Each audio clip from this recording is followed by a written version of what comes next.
Neve do të ndalemi tek këto vargjet nga 2 deri te 4.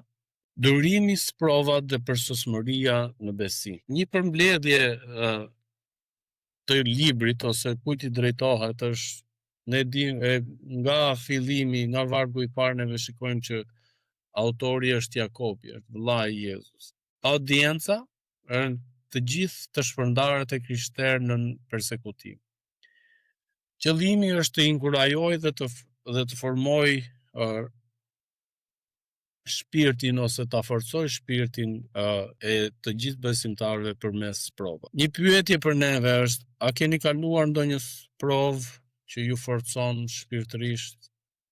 Ose mbajeni mend këtë pra. A keni kaluar ose jeni duke kaluar një sprovë, por e rëndësishme është që nuk e keni humbur fokusin tek Perëndia. Vargu i parë që neve kemi është 2, pra, gëzimi nuk vjen nga sprovat, por nga qëllimi i tyre. Nuk gëzohet ndonjëri prej nesh kur përballet përpara sprovave. Ura! Më erdhi ky problem, ky shqetësim, e pres me kënaqësi. Askush nuk i ka shumë qef, ose si ka qef fare. Diçka interesante është që kur neve tregojmë ose dëftejmë ose rrëfejmë për besimin tonë që i besojmë Perëndis, është e rëndësishme që neve të sprovohemi përpara provave të jetës, duke treguar që ne me të vërtetë i besojmë apo jo. Ashtu si lidhjet me çift, këtë gjithë tregojnë dashuri, por çelësi ose dashuria e vërtet besoj që tregohet në vështirësitë kur çiftet kalojnë. Jo vetëm çiftet, por edhe në shoqëri. Atëherë kur nuk ka mundësi financiare, atëherë kur ka probleme nga më të ndryshmet, ajo jeta që më përpara ti mund të kesh kaluar, mund të jetë më si thuash më e rehatshme. Edhe ndërkohë që kur vjen në çift ka ato problematikat e veta, edhe mund përballesh me ndonjë rrugë me gropa. Se ajo çfarë është e rëndësishme që kuptojmë dhe të kujtojmë është që të gjithë neve do të përballemi me këtë. Qofsh i pasur, qofsh i varfër. Neve edhe i pasuri mund të zgjidhi shumicën e problemeve, ose edhe ne mund të guxojmë edhe të themi që mund të zgjidhë të gjitha problemet. Por ama edhe ai ka ato problematikat e veta. Ajo çfarë është e rëndësishme për neve që të fokusohemi është pra pikërisht këtu që kur përballemi përpara sprovave, atëherë neve tregojmë me të vërtetë se e duam personin. Për shembull, e duam fëmijë, edhe prindri ka shumë prindër sot, fatkeqësisht, që kur përballen me sprovat, me problematikat e veta, për rritjen e fëmijës, atëherë largohen. Madje neve, siç e dim, ka edhe këtu në Shqipëri shumë historira, mund dini edhe më shumë, që prindrit e kanë braktisur fëmijën, e kanë lënë spital, ose ku do dim neve, kanë gjetur fëmijë në kosh plerave, kanë gjetur fëmijë buzlumit. Pra, në momente të tilla, ti mund të thuash, kur e ke larg, kur nuk shikon, kur e vetëm e shikon, që ka bukur, që ka mirë. Por kur ti përballesh me përgjegjësinë, atëherë tregon se sa e don me vërtet. Për shembull, neve na pëlqen bora. Është e bukur, është e lezetshme. Na pëlqen të shkojmë i vizitë. Bëjmë i xhiro atje, lozim kënaqim tillë, troç muhabetin, nga që neve nuk jemi mësuar, nuk na pëlqen të jetojmë. Të gjithë do të preferonin që të shkonin vetëm i xhiro, si është për piknik ose për ta diun për një fundjavë. Por ndërkohë, jo për gjithmonë. Ishte një qytet në Rusi i nxehtësisë ose i ngrohtësisë që ishte ngrohtë atje, vente temperatura -30 gradë. Atëherë ata mendonin që është ngrohtë, sepse vente edhe -70. Po kur vente kur zero jo, po -30 ata mendonin që ishte ngrohtë. Pra kur përballemi me sprovave të tilla, atëherë neve zgjedhim që të jetojmë ose a duam që të qëndrojmë me këtë lloj marrëdhënie miqësore, shoqërore e gjitha. Ndërkohë që Jakobi po na mëson edhe na thot një gjë të rëndësishme, Perëndia thot është shpesh shumë gjëra ndodhin vuajtjet tona, ndodhin për shkak të tundimeve që ne përballemi, që të tjerët përballen, por që na ndikojnë edhe tek ne. Për shembull, një familjari si puna ime mund të ketë tundime të ndryshme që ta shpenzoj lekun apo. Edhe nëse unë do të jepem pa pas dëshirave të mia, madje mund të mos pi alkool, mund të mos pi gjërat negative, po mund të kem hobby shopping, smundje. Edhe nëse unë do gjithmonë do kërkoja vetëm kënaqësitë e mia, që plotësoja tekat e mia, atëherë fëmijët e mi do dilnin rrugë të mëdha. Pra kur ti kjo mund të më ndikoj tek kuleta, le ta themi kështu, kuleta ime personale, do boshatis, do prish gjithë lekët, po ndonjëherë neve themi punë e madhe. Por ndërkohë që jo vetëm që ndikoj tek unë, por ndikoj edhe tek fëmijët e mi, tek familja ime. Pra, sprovat neve duhet ta dimë dhe ta kuptojmë që janë të pashmangshme. Për shembull, të gjithëve na pëlqen që të kemi një trup të rafinuar, të kujdesemi, si puna ti një sportisti që ose një që ushtron për të mbajtur trupin e tij në formë. Që ta mbash trupin në formë duhet punosh paktën 2 orë në ditë. Po që të punosh 2 orë në ditë në palestër bëhesh për lendës. E të dhemin muskujt, e të dhemin por neve na pëlqen të shikojmë dikaj që është në formë, po vetëm kaq. Edhe shpesh herë neve përtojmë, unë bara 40 vjeç dhe gjithmonë them do vete palestër, palestër këtë javë, këtë muaj.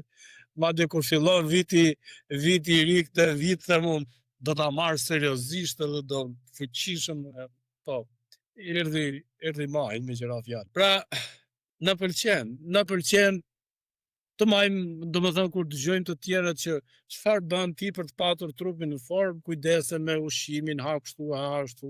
Edhe kjo është sfidë në vete, edhe kjo është tundim në vete, që ti duhet ta kontrollosh veten tënde.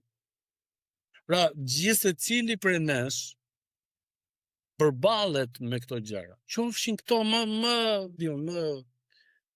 më bazike, më të thjeshta, që neve as që nuk e vendosim trunin në punë për këto gjëra, por që ndikojnë në jetën tonë. Edhe kanë pasojat e vet. Ne mund mos e kuptojmë për momentin, por i kanë më vonë. Romakët 5 vargje 3 deri në 5, ja kalojmë. Mburremi edhe në shtrëngimet, edhe në sprovat, edhe në tundime, duke ditur që shtrëngimi prodhon këmbgulje. Këmbgulja përvojën dhe përvoja shpresën. Por shpresa nuk turpron, sepse dashuria e Perëndis është derdhur në zemrat tona me anë të frymës së shenjtë që na është dhënë. Pra mund të ndodhi që pra përvojën. E para Pjetrit kapitulli 1 vargjet 6 deri në 7. Për këtë gëzohuni, ndonse në qoftë se duhet për pak kohë, tani duhet të trishtoheni nga prova, nga sprova të ndryshme, që prova e besimit tuaj, që është shumë më i çmuar nga ari që prishin, edhe pse edhe provohet me zjarr, të dalë për lavdim të Perëndis. Ndere lavdi në zbulesën e Jezu Krishtit.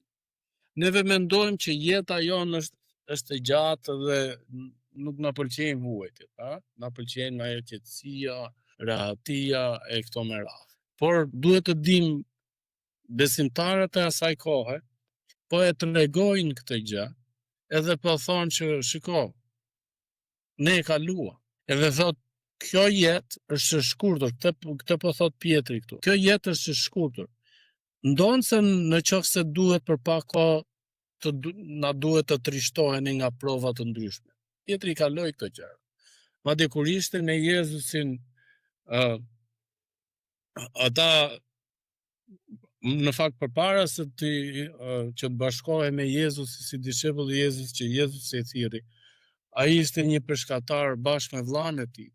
Edhe ata punonin, peshkonin që të paguanin shpenzimet e tyre, madje edhe taksën, sepse ishte perandoria romake aty, ata kishin, ju kujtohet, kemi Mateun, taksa mbledhësit. Edhe Jezusi që e thirri që të bëhej dishepull i tij, ata e urrenin Mateun, sepse ai ishte, ta thonin, sikur thon ti që vjen dhe i merr adetarëve tuaj, sepse romakët ishte një perandori që kishte ardhur, kishte pushtruar ata. Edhe kishte punësuar këta që të bënte taksë. Pra ata po vuanin. Madje në një moment ose në shumë momente, në fakt, ata menduan që tani me Jezusi, sepse Jezusi po thoshte unë kam ardhur që të vendos mbretërinë time në tokë. Edhe ata menduan për mbretëri tokësore. Edhe ata menduan që neve jeni grupi kryesor. Ja, për shembull, neve kemi votime tani.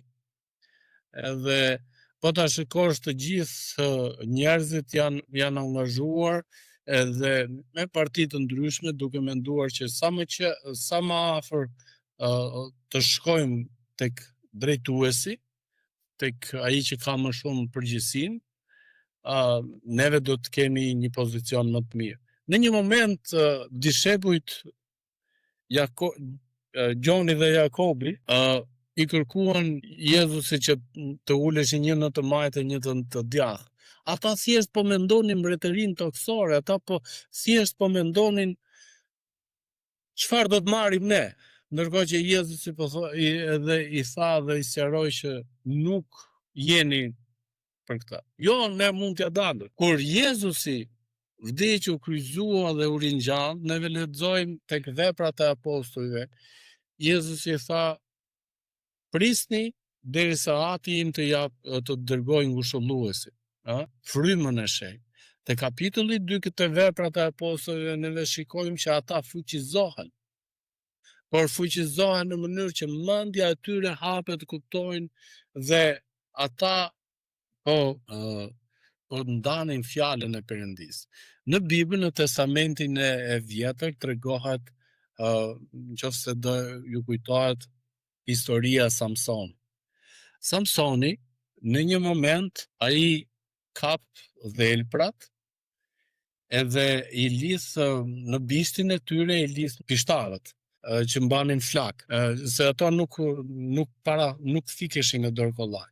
Edhe ky donte që të dëmtonte filistejnët atë, që të vinte flakën të korrave të atij.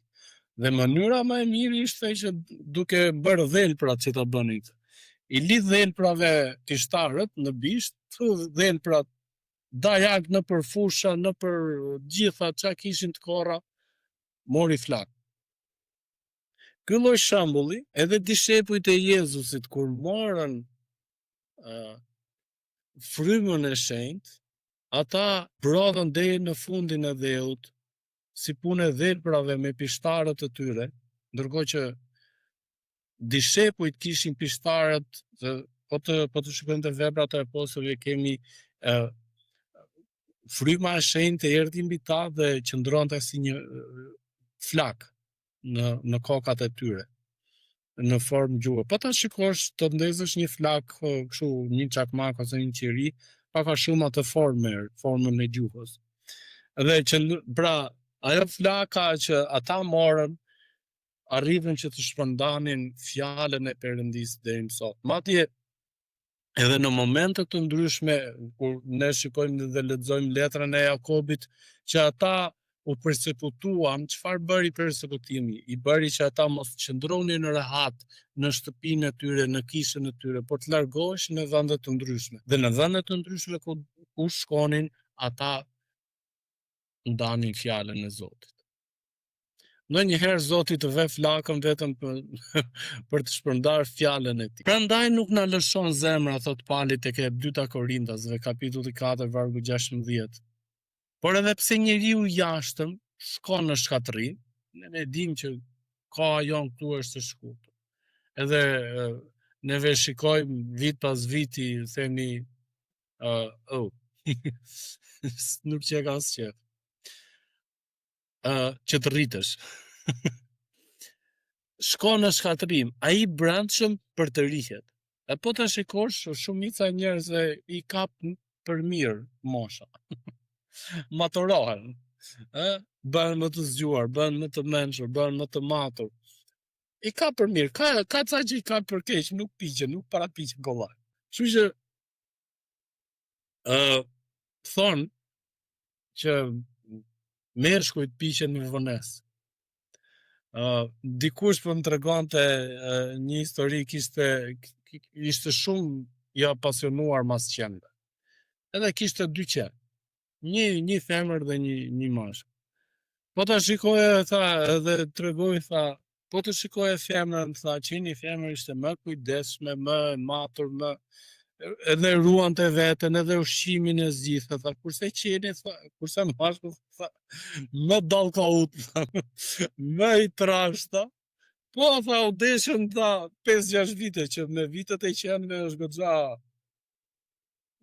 goxha lartë, sa që ka qeni 10 deri në 15 vjet. Kështu që tha, edhe mashkulli, tha, të shikosh aty të 50 atë fillon. Po, unë kam dhe një shembull. Kemi një shok neve që 55 vjeç ai është bërë me fëmijë. Tani vonë mbush mendje që të martohej edhe ka çuni. Po ka shkallu mas fëmijës. Ora ti thot ku pas kam drejt, po të su të tuaj dalë. Se kisha mendje thash, sepse trishtimi ynë i letë që është vetëm për një moment, prodhon për ne një pesht pa masat të pashojshme të amshueshme, lavdije. Pra në momentin që neve ripërtërihemi dhe forcohemi shpirtërisht, neve po punojmë dhe po ndërtojmë të ardhmen tonë në përjetësi me Zotin, me Perëndin. Dhe kjo është më e rëndësishmja. Ndaj dhe Jakobi na fton dhe na thërret që të kemi kujdes pikërisht për këtë, sepse kjo është e rëndësishme. Ne mund të mendojmë që jeta jon këtu në tokë është e gjatë, por në fakt ajo tjetra. Tek Hebrejt na thot, sepse thot këtu po na thirret vëmendja për korrigjimin që Perëndia na bën në momente të ndryshme. Është shumë e rëndësishme kjo që neve të kemi syt tanë shpirtëror që ta kuptojmë mësimin. Edhe të kthejnë. Sepse ata na ndreqen për pak ditë, ashtu siç u dukej më mirë, kurse ai na ndreq për të mirën tonë, që të bëhemi pjesëtar të shenjtërisë së tij. Çdo ndreqje pra, aty për aty, nuk duket se sjell gëzim, po hidhërim, por më pas u jep një fryt drejtësie atyre që janë ushtruar me anë të tij.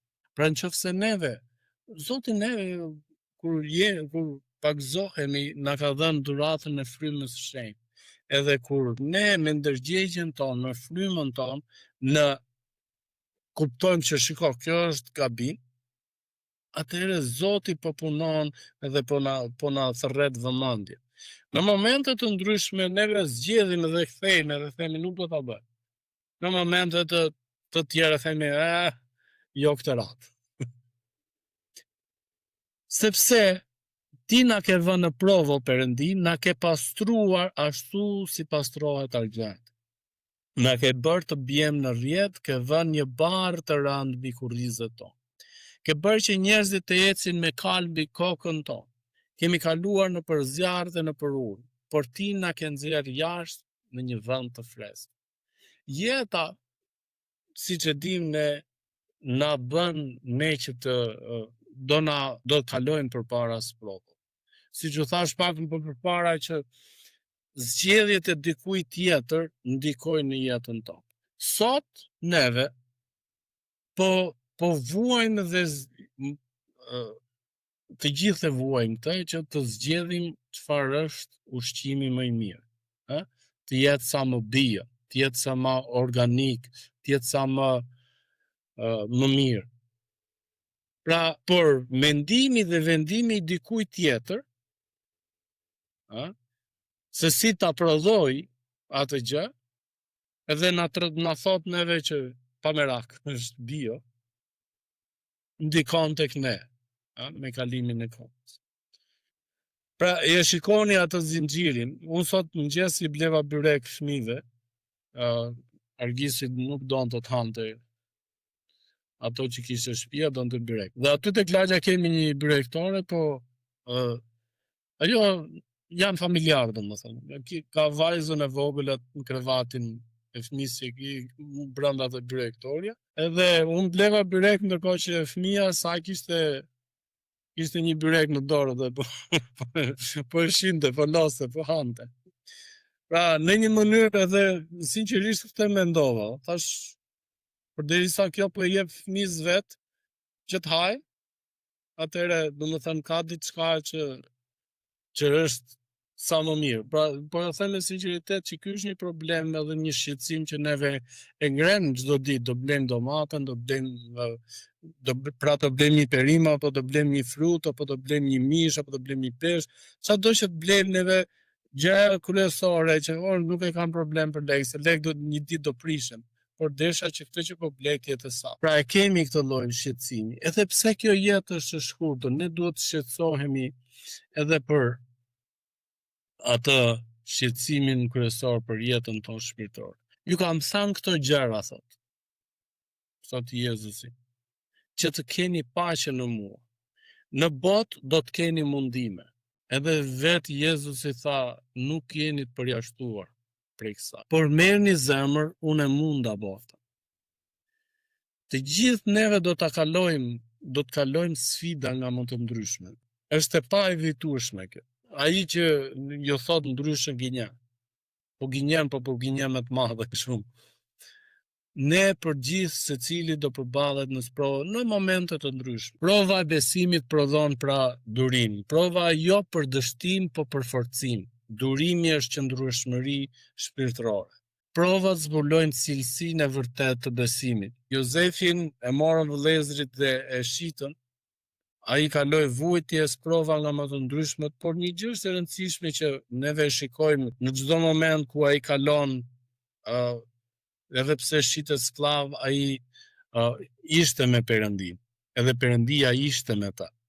Dhe në fund Zoti bëri që jo vetëm të bekonte Jozefin, por bekonte edhe familjarët dhe vëllezërit që donin që ta shisnin. E shitën fakt. Durimi le të ketë vepër të përsosur. Qëllimi i Zotit është vargu 4, pra. Qëllimi i Zotit është formimi ynë në Krishtin, pra të jemi të pjekur, të plot, pa mungesa.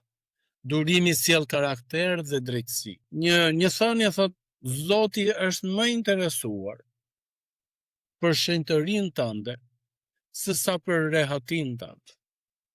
Edhe po të shikojmë dhe Jezusin që lexuam nga Gjoni kapitulli 16 vargu 33, ju kam dhënë paqen time. Do të keni mundime. Po ajo çfarë është e rëndësishme, edhe Jezusi po thot, unë dhash jetën, thot merrni zemër, thot sepse unë e munda botën, unë dhash jetën time, u kryqëzova në kryq. Pra, të gjithë mundimet, të gjithë dënimin nga Perëndia mora unë në kryq, që ju mos të vuani në përjetësi, por te kjo botë do të vuani. Ne duhet të marrim zemër pra pikërisht për këtë gjë që Zoti shqetësohet për ne, për shenjtërinë tonë, për shpirtin tonë, për frymën. Disa pyetje në mbyllje, si po e shohim provën që kemi sot, problemi, shqetësimi që kemi ne sot. A jemi të gatshëm të lejojmë që Zoti të punojë me ne? E kemi shumë të vështirë. E kemi shumë të lehtë që të japim mësim për të tjerët, edhe ta këshillojmë tjetrin, ki besim kështu e bëj kështu e mos o mërzitem të ta. Po kur vjen puna tek vetja jonë është ndryshe, shumë e vështirë. Ndaj më besoni kur po ju them të fjalë, edhe unë kam të vështirë, nuk di çfarë të them. Por ditë them këtë që ne duhet besojmë te Zoti. Edhe ja kujtoj vetes time çdo ditë këtë pjesë. Ne nuk duhet të heqim dorë nga Perëndia. Le ta besojmë Zotin deri në fund. Çfarë na pengon të gëzohemi në sprovë? Mund ndodhin mosbesimi që neve kemi. Frika. Frika është një nga fjalat që është përdorur në Bibël më shumë. Thuhet që është sipas përkthimeve 365 herë, që i bie çdo ditë Perëndia na thot mos ki frikë. Provat janë mjete të Perëndisë për rritje dhe pastrim. Pra Perëndia me pak fjalë në jetën tonë na lejon që të gjitha gjërat kalojnë, që neve t'i kalojnë. Sepse nëse nuk do na lejonte, ne i binde që të na merrten nga kjo botë. Por na lejon që neve ta jetojmë jetën tonë, edhe të përballemi edhe me sprova, na ruan, na mbron. Neve gjithsecili prej nesh mund ta ketë parë dorën e Zotit që ka ruajtur nga një problem, nga një aksident e kështu me radhë. Gëzimi vjen kur e dim që Zoti ka një qëllim më të lartë. Paqja dhe hiri i Perëndisë qoftë me gjithsecilin prej nesh. Zoti na dhënë forcë, Zoti na dhënë paqe.